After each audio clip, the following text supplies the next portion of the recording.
E aí pessoal, tudo bom? Aqui é o Rafael, o criador do canal de Cartola.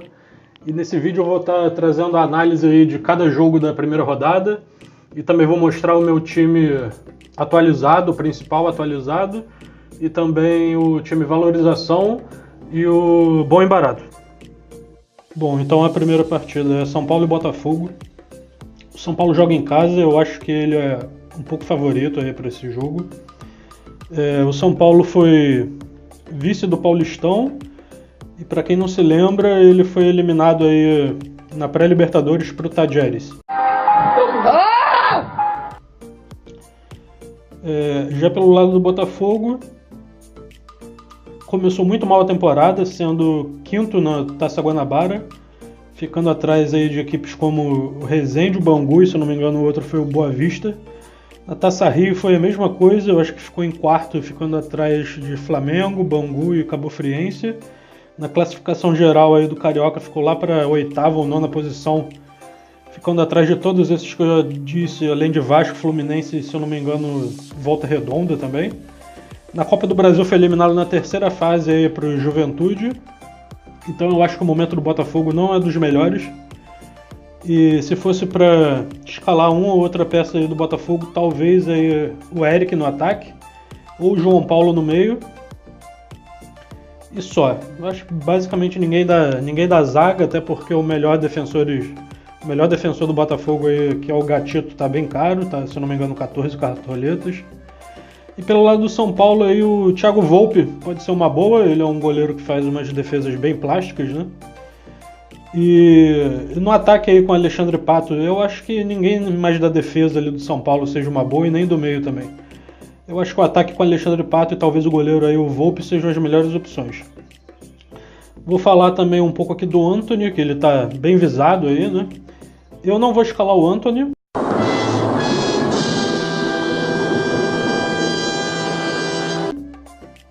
E o motivo é o seguinte, ele é muito driblador. Toda jogada que ele pega na ponta direita ali, parte pro drible, ele dribla e normalmente depois volta para trás, ele recua a bola. Quando ele parte pro meio, ele simplesmente não consegue dar um passe enfiado, então um lançamento. Eu acho ele um jogador apenas driblador e o scout dele no Cartola provavelmente vai ser apenas faltas sofridas aí esse ano, pelo menos no começo aí, o que eu tô vendo do futebol dele vai ser isso aí. Então, resumindo aí, eu acho que o Antony é um excelente driblador, porém ele não tem muita objetividade, né? Sempre que ele puxa a bola aí pro meio, ele peca um pouco aí na hora de dar um passe enfiado, ou então um lançamento, ou então até mesmo um chute para gol, né? Não são as principais características dele. Bom, então a próxima partida aqui é Atlético Mineiro e Avaí. Eu acho o Atlético Mineiro favorito aí. Embora eliminado da Libertadores com apenas 3 pontos, ficou atrás, se eu não me engano, Nacional do Uruguai e Cerro Porteño, do Paraguai. Foi vice aí do Mineirão, perdendo para o Cruzeiro aí com algumas polêmicas no VAR, né? Vai pegar um Avaí que foi campeão catarinense com problemas também com o VAR contra a Chapecoense, muita polêmica lá em Santa Catarina.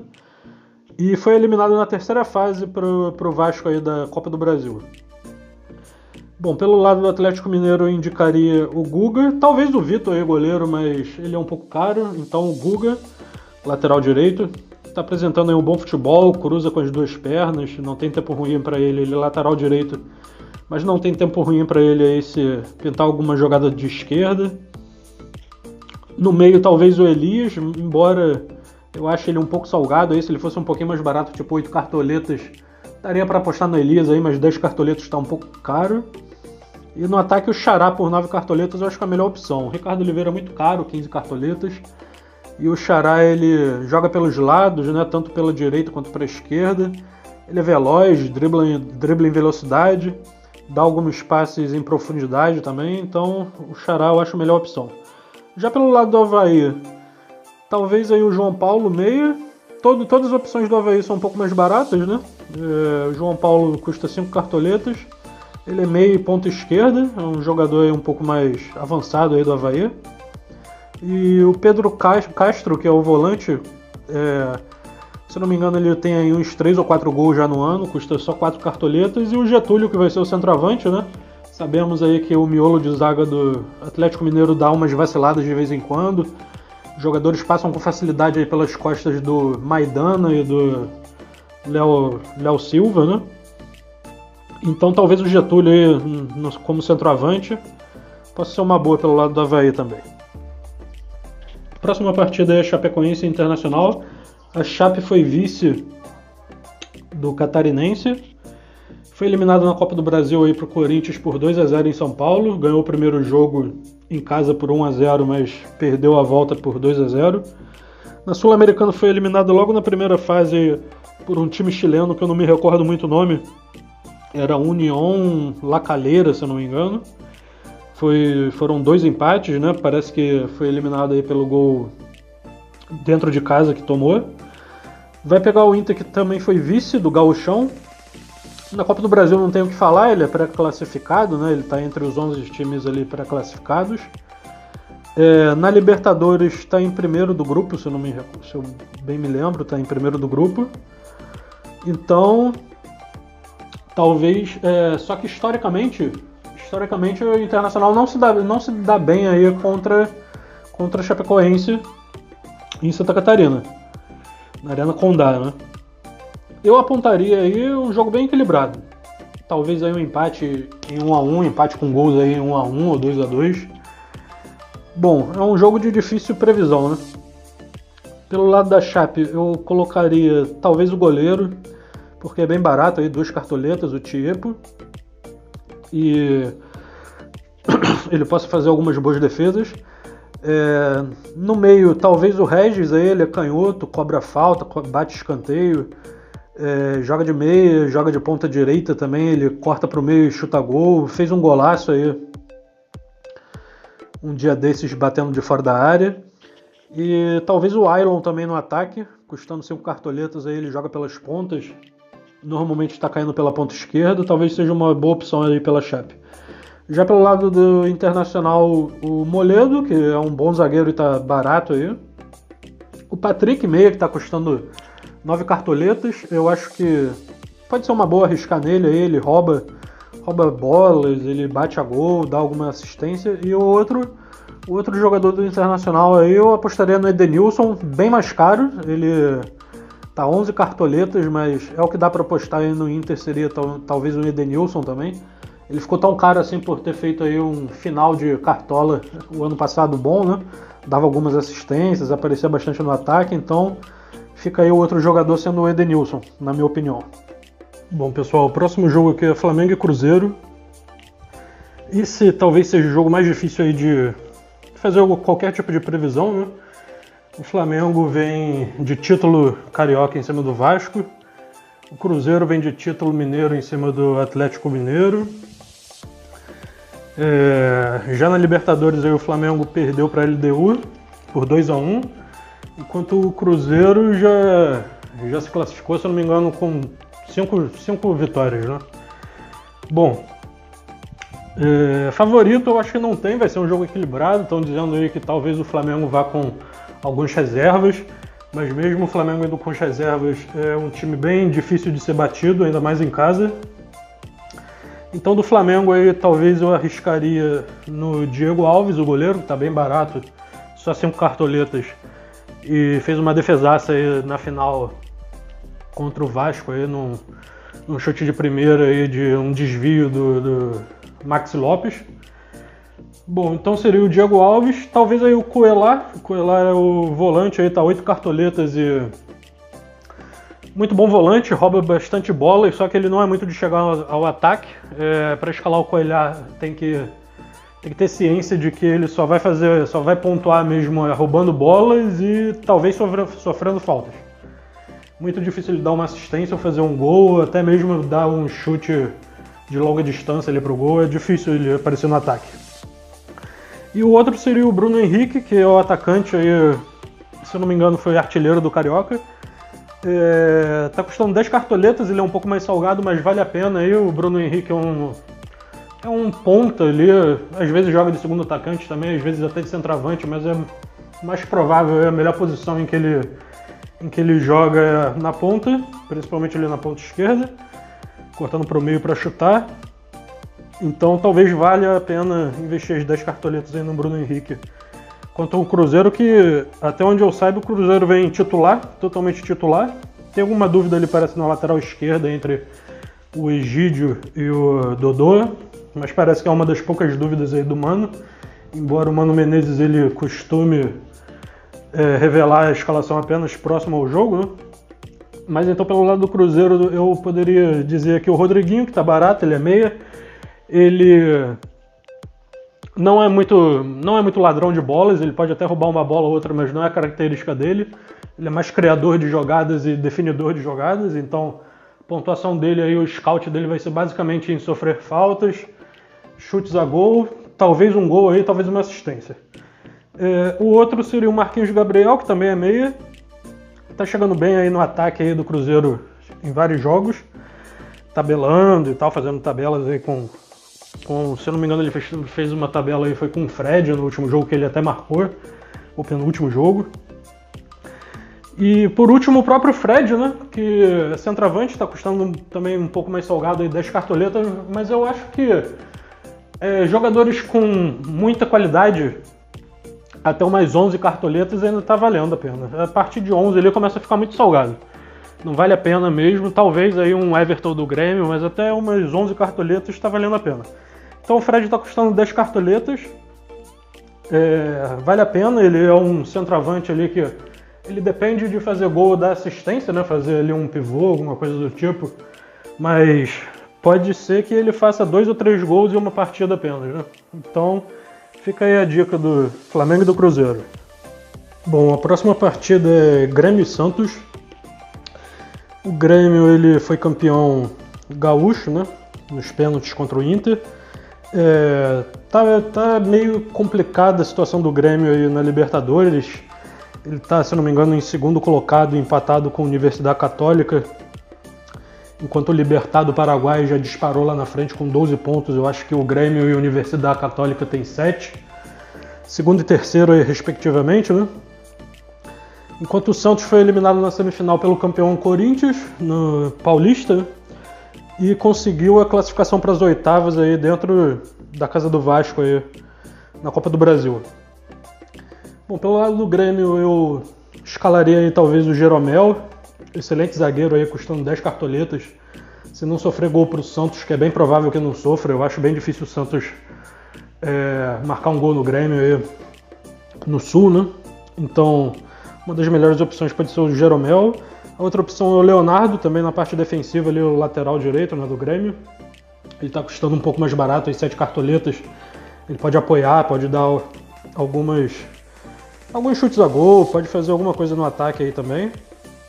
E o meia Jean-Pierre, custando um pouco mais barato ainda, 6 cartoletas. Ele pode dar alguma assistência, ele também chuta de fora da área. Ele, para mim, é um jogador bem interessante aí na parte ofensiva do Grêmio.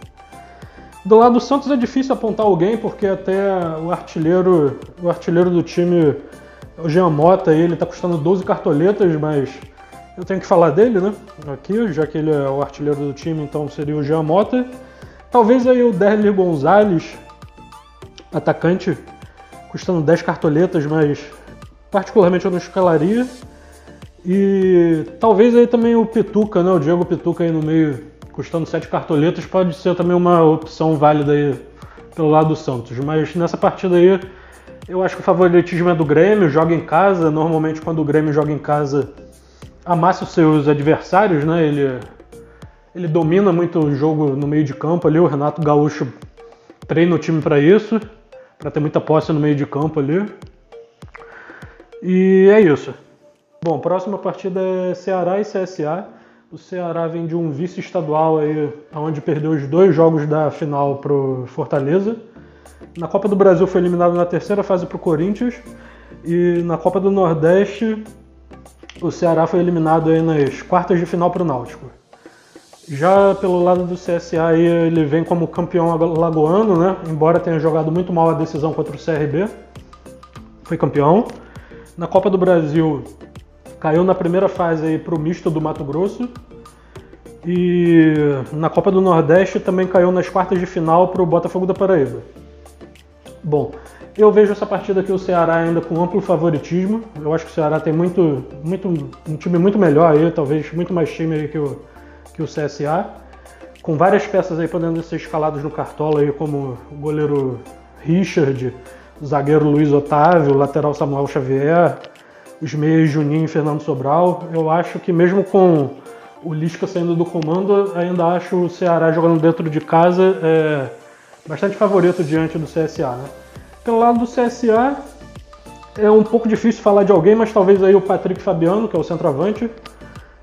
Se eu não me engano, ele é o artilheiro aí do CSA na temporada. E o Apodi, lateral, já que o Apodi ele apoia bastante, né? Pode ser que se pintar algum gol do CSA, pode ser com alguma jogada do Apodi, uma assistência, ou então algum chute que ele dê pro gol e o goleiro de rebote. Bom, então é isso aí. Eu acho que o Ceará ainda continua com favoritismo perante o CSA, embora aqui para a próxima partida. Bom, o próximo jogo é Bahia e Corinthians, ambos campeões estaduais. O Bahia, além de ser campeão baiano, conseguiu também a classificação na Copa do Brasil para as oitavas de final, batendo Londrina na quarta fase, né? Na Copa do Nordeste não passou da fase de grupos, ficou em quinto do grupo B.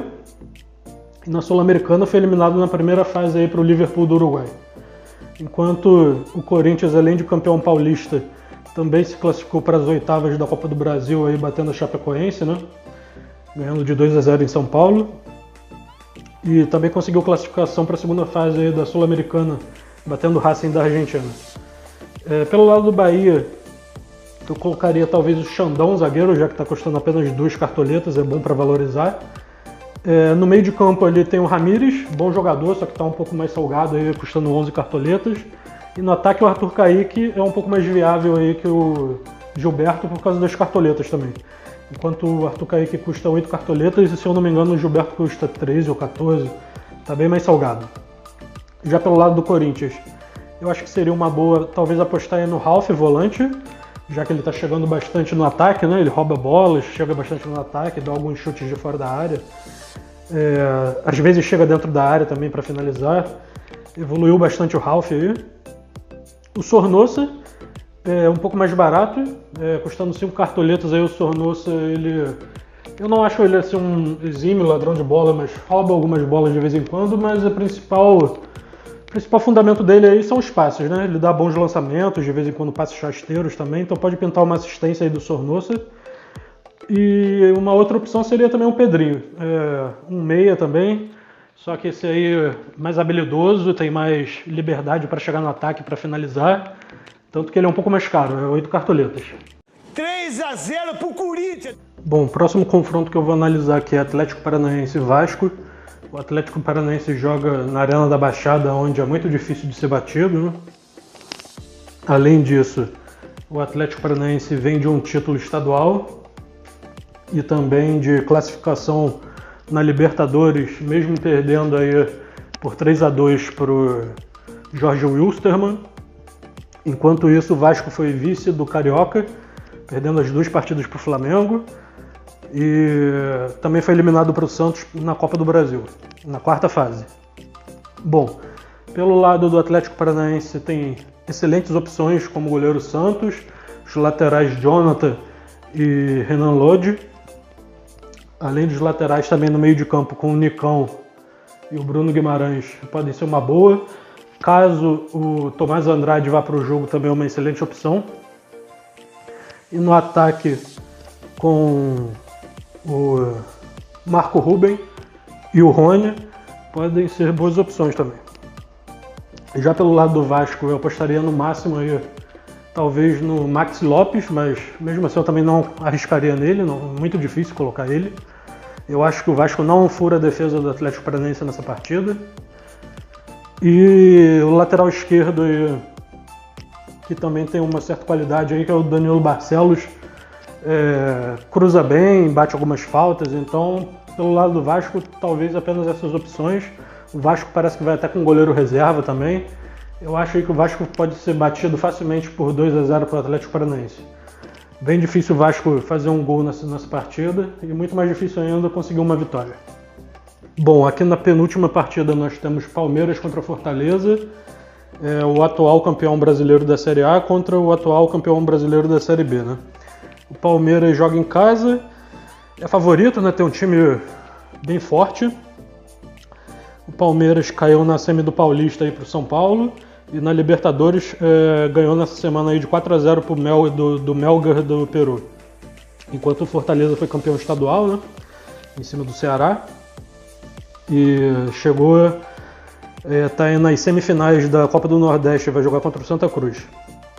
Bom, do Palmeiras não tem o que falar, né? Porque os jogadores não estão disponíveis, aí o Palmeiras não fechou contrato com a Rede Globo. Enquanto pelo lado do Fortaleza, eu acho que os maiores destaques aí são o Osvaldo, que é um atacante que joga aberto aí pela esquerda, né? Ele jogou no São Paulo, no Fluminense, provavelmente vocês conhecem o Osvaldo aí. Ele é veloz, driblador, né?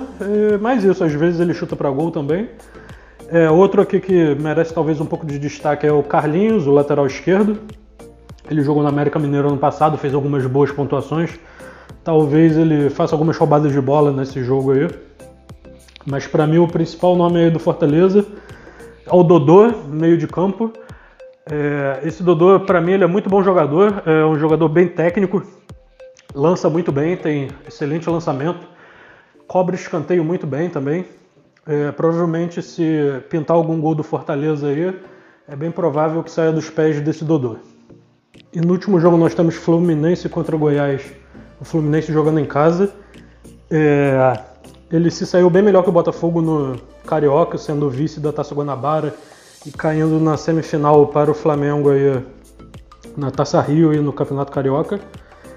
Teve dificuldades para passar do Santa Cruz na Copa do Brasil aí no meio de semana, mas pelo menos passou, né? Enquanto o Goiás foi vice do Campeonato Goianiense e na Copa do Brasil foi eliminado logo na segunda fase pelo CRB. Bom, pelo lado do Fluminense eu apostaria mais na parte ofensiva, como o Everaldo, o Caio Henrique e o Bruno Silva. E pelo Goiás aí é difícil escalar alguém, mas se for para arriscar, talvez aí no Daniel Guedes, que é foi lateral do Santos ano passado, e talvez esse ano vá procurar mostrar mais o seu valor aí dentro de campo, já que no ano passado ele foi mais reserva do que titular, né, pelo Santos. Eu acho que esse ano ele vai ter mais oportunidades aí no Goiás de mostrar o seu futebol. Bom, agora eu vou falar um pouco sobre o meu time aqui, os jogadores que eu escolhi, né? No gol eu coloquei o Santos do Atlético Paranaense. Eu acho que o Vasco não faz gol no Atlético Paranaense. E o Santos pode ainda sair além com SG também com algumas boas defesas aí, alguns possíveis chutes do Vasco. Nas laterais eu coloquei o Renan Lodge do Atlético Paranaense também. Ele está jogando muito bem. Foi um dos que se salvou aí na exibição contra o Jorge Wilstermann no meio de semana pela Libertadores, fez um gol e sofreu pênalti. O outro lateral é o Guga, do Atlético Mineiro. O Atlético Mineiro joga contra o Avaí em casa. Eu acho que ele pode apoiar bastante o Guga e com a possibilidade também de não sofrer gols aí pro Avaí. Na zaga eu coloquei o Luiz Otávio do Ceará, que vai pegar o CSA, que eu acho que o Ceará é bastante favorito aí contra o CSA nessa primeira rodada e também não leva gols para o CSA. E o outro zagueiro é o Thiago Heleno. O Thiago Heleno do Atlético Paranaense. Ele é bom nas bolas aéreas aí quando tem escanteio, sempre vai para a área e pode roubar algumas bolas também. No meio de campo, por enquanto, eu vou deixar aqui o Matheus Henrique do Grêmio. O Grêmio pega o Santos. O Matheus Henrique é um jogador novo, bem técnico, tem uma boa visão de jogo. Eu acho que ele pode fazer uma boa partida aí contra o Santos, talvez pintar uma assistência ou até um gol dele. O meu outro meia é o Fernando Sobral do Ceará, que joga contra o CSA. Ele chuta muito bem de fora da área, para quem viu aí ele jogando pelo Sampaio Corrêa, mesmo o Sampaio Corrêa sendo rebaixado para a Série C o ano passado. Ele foi um dos poucos jogadores aí que se sobressaiu, fez alguns gols de fora da área, jogou muito bem aí o campeonato Série B. E o outro meia é o Juninho, também do Ceará. Chuta bastante de fora da área, rouba algumas bolas aí, é volante, segundo volante. Eu acho que também pode fazer uma boa partida contra o CSA. E no ataque eu vou com o Rony do Atlético Paranaense. O Atlético Paranaense pega o Vasco, o Rony é um jogador bem veloz. Eu acho aí que pode pintar uma assistência dele, alguns chutes para gol. Enfim, pode sofrer algumas faltas, é um bom jogador, é bem veloz. Bom, meu outro atacante aí vai ser o Chico do Atlético Mineiro. Ele é um jogador que joga mais pelas pontas e tem bom passe. Eu acho que pode pintar aí uma assistência dele contra o Avaí. E o meu último atacante vai ser o Everaldo do Fluminense. Eu acho que todo mundo tem que ter pelo menos alguém da parte ofensiva do Fluminense aí para essa rodada. E o meu escolhido foi o Everaldo. Bom, e como técnico eu coloquei o Thiago Nunes do Atlético Paranaense. Eu acho que o Atlético Paranaense pode sair com uma vitória aí de 2-0, talvez até 3-0. Ou até mais, quem sabe, contra o Vasco, né? E por isso eu escolhi o Thiago Nunes aí, esperando que o Atlético ganhe de 2-0 ou 3-0 e ele saia com uma boa pontuação. Bom, agora eu vou mostrar para vocês aqui o meu time valorização, deixando bem claro que nessa primeira rodada eu vou fazer uma experiência com esse time valorização. Vou colocar jogadores aí também custando 1, 2 ou 3 cartoletas, mesmo esses jogadores não sendo de times favoritos para essa rodada, né? Apenas mesmo com foco na valorização nessa primeira rodada. E também vou estar deixando aí para vocês o meu time bom e barato. Ele está custando menos de 70 cartoletas. Esse time bom e barato é aí para galera que quer gastar bem pouquinho mesmo nessa primeira rodada e mesclando aí uma boa pontuação como valorização, né? Bom, pessoal, então é isso aí. Me sigam lá no Instagram. Tá aparecendo aí na tela o _cartola, né? Então me sigam lá no Instagram, que lá provavelmente eu vá postar aí o meu time principal, caso tenha alguma mudança, né? E mesmo se não tiver nenhuma mudança, eu também vou postar lá por lá o time principal. Mais ou menos 1 hora antes aí do mercado fechar, talvez até um pouquinho menos, aí uns 50 minutos antes do mercado fechar. Vai depender. Caso tenha alguma mudança, então é só ficar ligado lá no Instagram, que por lá você vai acompanhar qualquer mudança. Tá bom? Então eu desejo boa sorte a todos. E é isso aí. E fui!